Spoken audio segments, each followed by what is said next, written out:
Haha. I hope this sure as devil works. I mean, it's rough times around here, peoples. Rough times. I kind of had a big morning. I just had an IEP meeting. It was, you have to have one when you want to change something on an IEP.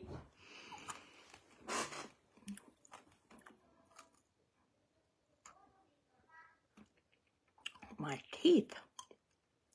Oh. Fuck. My crown just came out. Holy shit. Oh, golly. Moses. All from the frickin' candy cane.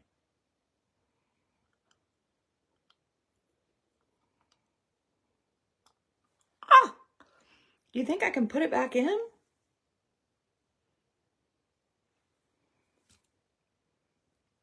What are you snacking on? Oh, you know, my gold tooth.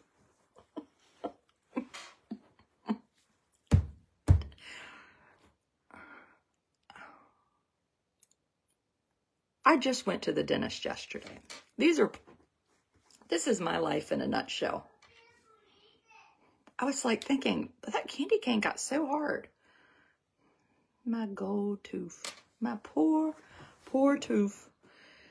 Well, we can't stop there. We have to keep going. Where is Carrie Cariello? Carrie Cariello? There she is, right there.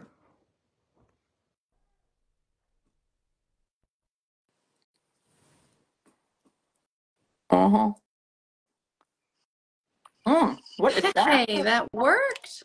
And actually timing was perfect because the appliances just arrived. Getting some new appliances today. Oh, that's always fun. I'm living the big life. You know, we've had these appliances for 13 years. Is that a long time? Well, for a family of 7, I feel like it's a long time. Well, I never knew you'd get a new refrigerator until it broke. I guess I've always operated, you wait till things break. Well, they're all broken.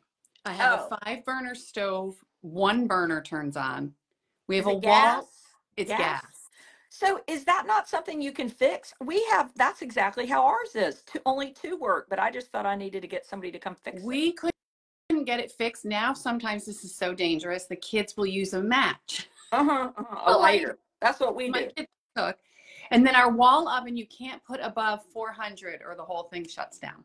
Our upper, now you're telling me basically I need new appliances and didn't know it. Well, you know, our models are outdated. They don't have the parts that they need because it's been so long. They told us if you get 6 or 7 years out of some of this stuff, like you're lucky. So I think our stuff's like 20 years old. We did replace the microwave.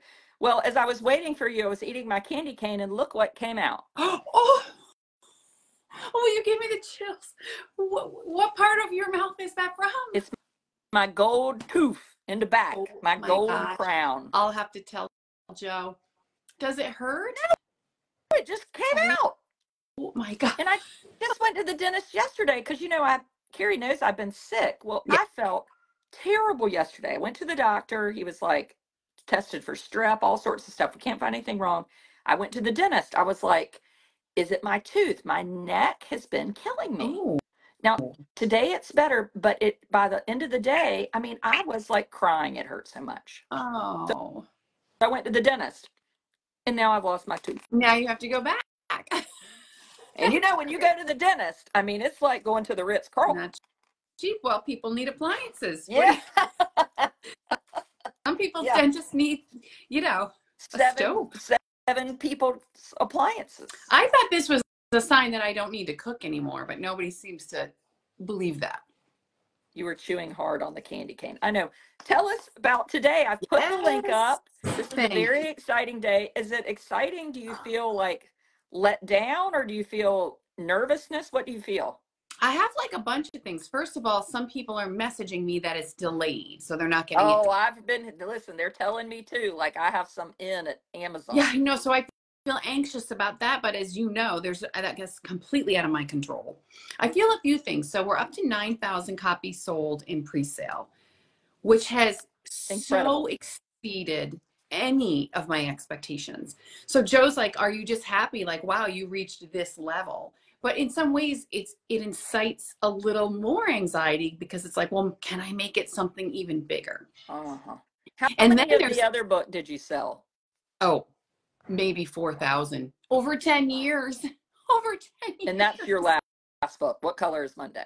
I have one in between that's it's just a collection of blogs called Someone Has Autism, and that just people tend to buy that with What Color is Monday. Got it. But I had no platform then. I had no social media at all when I published What Color is Monday. Okay. What I'm most pleased about is it's all me. I self-published it. I control part of the book. I made every decision about it, and I am the only one promoting it. Right.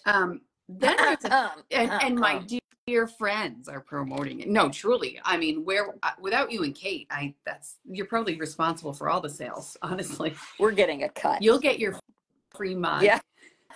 I'll get you another tooth. I want my book, and it's not here. It's late. Where is it? No, this is the thing. And so you could buy the EPUB to tide you over in the meantime.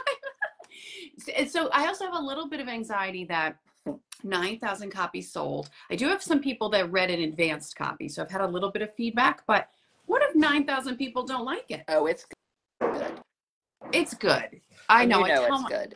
It's good. I'm proud of it. Yeah. It's unique. So I'm hoping it resonates with people. People are going to love it. And, we've talked about this. There's not, surprisingly, with autism and all we know about autism, from when you said Jack was diagnosed so long ago, it was like, what even is it? Now that's not the case, and there's such a need. And I think tell them a little bit about what you're capturing. Yeah.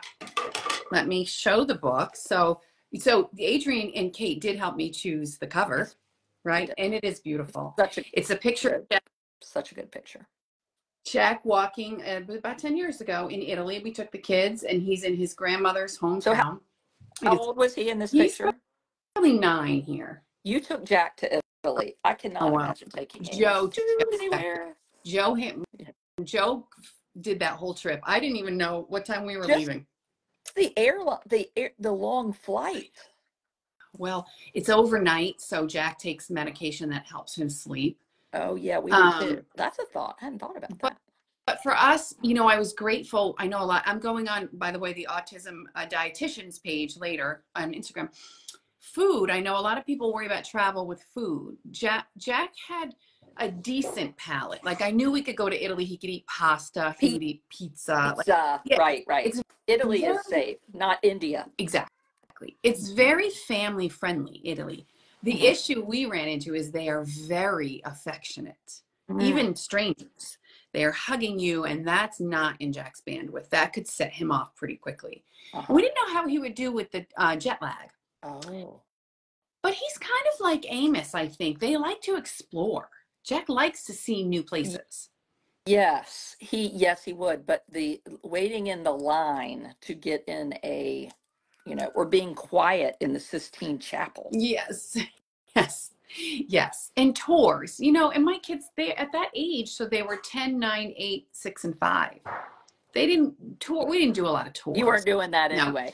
And this is totally off topic, but Kate, Carrie, and I have such different. Kate has the oldest of 4. Yep. Carrie has the second of 5, very close together. I had 3, and then Amos.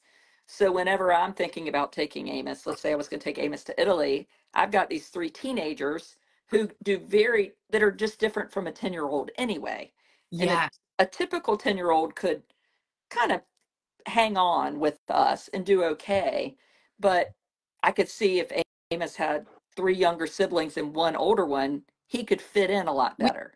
We moved them as a group, for sure. As a group, and that was really beneficial to him, I would think. No, I just thought of this. I wonder how much strides Amos has gained just having 3 much older siblings. I bet they sort of pull him along in their tide.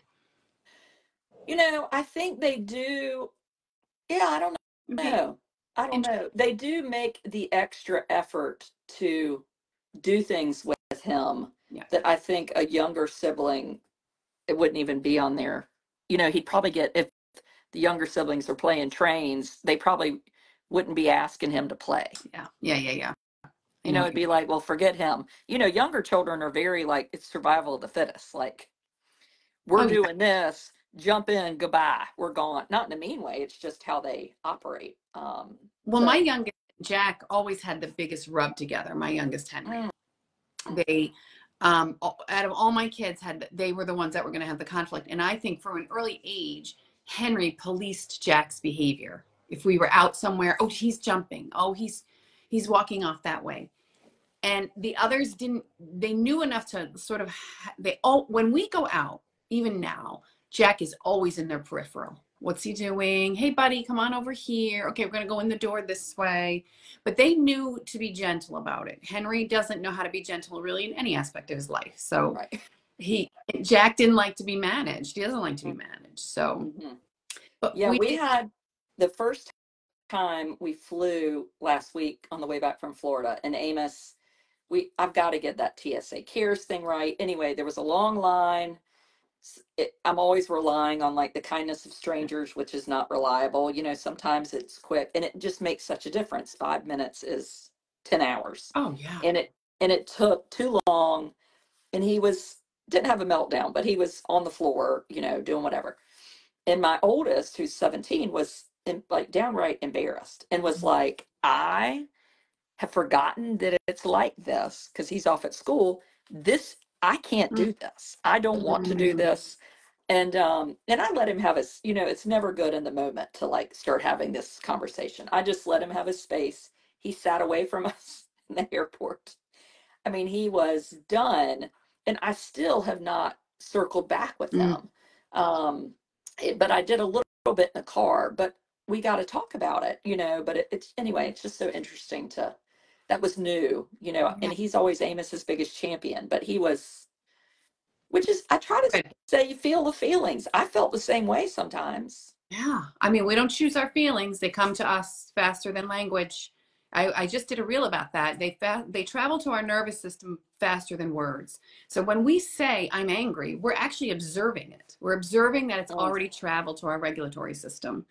So I talk about that a lot, but I'm trying to think if we've ever been embarrassed. I think really my kids, they've only known life with autism. My oldest was 13 months old when Jack was born. He didn't even walk. I remember holding Jack, and then Joey got up and walked across the living room for like the first time. It's just such an embedded part of our narrative. Right. But and that's different. We've all had times. I mean, I remember traveling with Jack. We got stuck in Orlando. I must have said 900 times, he has autism. I'm working on it. He has autism. Because I don't know about Amos. Amos is sort of like a little guy, slender. Jack's big. He was always big, and he never was good with boundaries. He was always he still is always in someone's way, always in someone's face, so I always had to kind of manage. I call it building the margins, Jack, building margins physically in somebody else. Right. But as you talk about, see, I kind of think the opposite of feelings. Like there's part of me that says you write your destiny. And I, for a long time, thought I get up and however I feel is how I'm going to feel. But like, you choose joy, and and I want my children to know, like, your circumstances do not control you. And if you let them, you're going to be disappointed your whole life. Yeah. So there's a whole lot written about that we don't choose our feelings. We choose the reaction. So you're talking about the reaction. Yeah.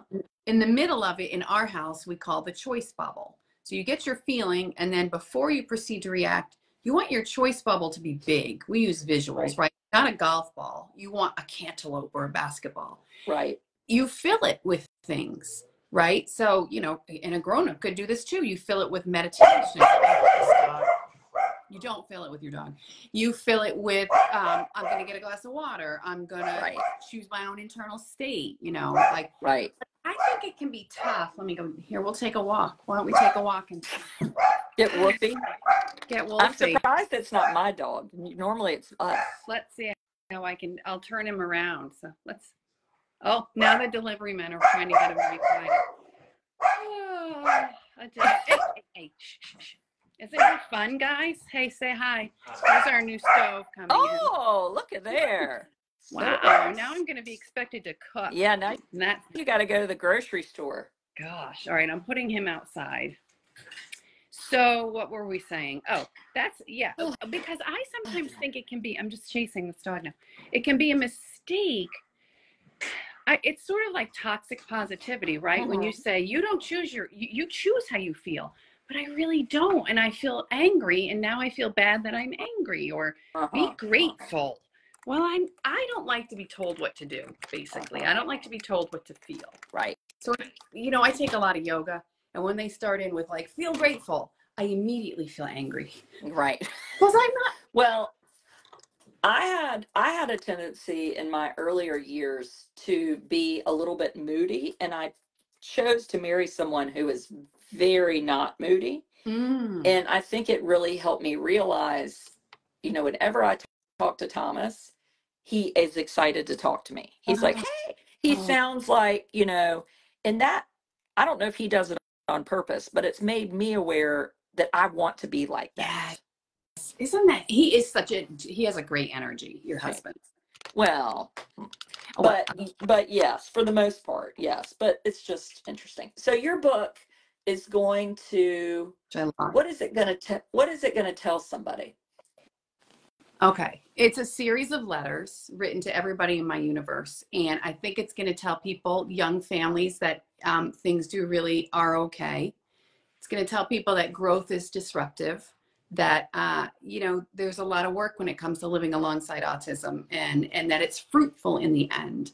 It basically it picks up when Jack's in puberty, which a lot of people are really interested in that information, and takes you all the way through the day we drop him off at his post-high school opportunity. Okay. What I hope is people will begin to consider the idea that there is life after high school for kiddos like ours. And there is possibility, and it takes work to find, and there's not always a perfect answer.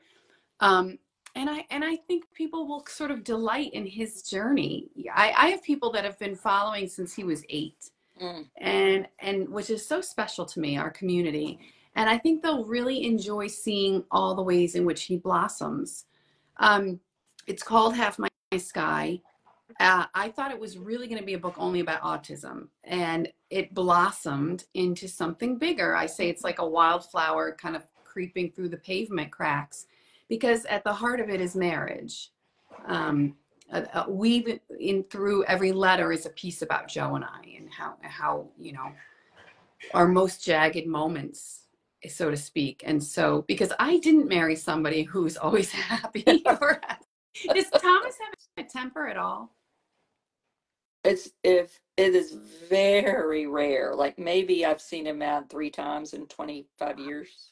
Wow. So I married an Italian who came with a bit of a temper, a reactor. I married a reactor. Right. I also talk a lot in this book how I had to, for so long, I called myself MOM, manager of moods. Mm-hmm. I had to manage everybody's moods, and I thought I had to manage Jack and Joe. Joe and I parent very differently. We come from very different backgrounds. And over time, I realized I was sort of standing in the way of them. They had to figure each other out. What was complicated for me is research shows us that kids like Jack only know how to match the highest regulatory system in the room. Joe runs at a 12. You've met Joe. He sort of comes in hot, I think. And so I always had these competing nervous systems ratcheting each other up. And finally, I had to say to myself, they have to learn themselves. They have to learn how to be together. Right. And they really are. And then this beautiful relationship unfolded between them. Mm-hmm. Yeah, that's interesting. It's so neat to see Jack at that age. Like Thomas and Amos don't really have, their relationship is more daddy chases me. Like they don't, and Amos doesn't talk in the same way about things, So I'll be curious to see. I feel like I know him best of anybody, you know, or I can really, but a lot of that is just maybe reading. I think mothers have an innate ability to read children, even not their own children, but like when Jack was on video with us, I felt like I knew him. Or when Kate has Cooper on, I feel like you could drop Cooper off over here and we'd be fine. Yes. You know? And I'm so proud to be that way because yeah, I know. I wasn't before. Somebody was just asking me I was talking about the movie Sixth Sense because my kids convinced me to stay up till midnight the other night to watch. Do you like it? Have you seen it before? I've seen it so many times. I actually love that movie. And you know what I love just as much as rewatching a great movie is watching it with people who've never seen it. Oh, now that is true. So yes, there's that's true. Saying that happiness is your own sensation of satisfaction. Joy is being happy at someone else's sensation of satisfaction. So observing it. So I love that. So Charlene, Rose, and Henry had never seen it. So I managed to, I kept saying, I'm going to go to bed. I'm going to go to bed. But then I really wanted to see the last part where she talks about her mom and you know, it's so beautiful. But I forgot about that. I bet you do like that. I did. That is neat. I was talking to somebody at the gym and he said, do you think you have a sixth sense? You know, he's just goofing around. And I said, I have a sixth sense with my kids. I feel, don't you feel like you know when there's a lie brewing or somebody's upset about something from school? Like my antennas are pretty more than Daddy. Like he got mad the other night, not angry, but somebody didn't open the door for the Christmas tree and like yelled and like cursed. And I was like, that is ridiculous. Like we are not going to cuss over a door. Tree is the worst. Docking a boat, I should have paid the $50 to have them bring it over here. But I thought we had the stand on it. All he had to do was carry it from the car into the house. I so feel this. We have right now a small fake one. I said, I'm ready for fake because them putting it up, he's bellowing at everybody, turn it this way. Then all we do is talk about watering the tree. Literally, it's 80% of our conversation. Did you water the tree? It started last night. Did you water the tree? I watered the tree. Why aren't you watering the tree? Can you water the tree? I completely. Then Joe rigs up. Oh, he'll have to tell Thomas about this. He rigs up some like reverse engineered hose system and it's in a pitcher of water that 9 out of 10 times a day gets knocked over by the dog.